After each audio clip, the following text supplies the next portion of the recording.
哇，中山呢個樓盤好多人啊，睇睇你又知道火唔火啦。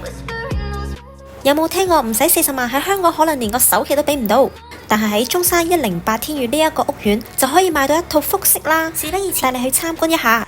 呢一個屋苑係香港品牌發展商旭日集團玩具大王蔡志明打造嘅中山108天宇，同埋有70%嘅業主都係香港人嚟㗎。呢一度呢仲坐落喺中山嘅新 CBD 正宗嘅地鐵站上蓋。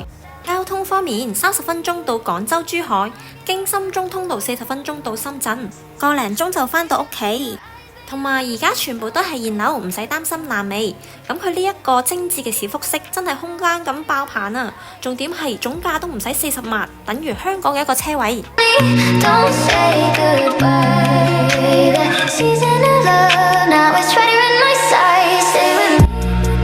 想知道大灣區嘅生活節奏係點樣？可以喺評論區留言中山，專車帶你去體驗。呢個盤火唔火，值唔值得？你哋自己睇。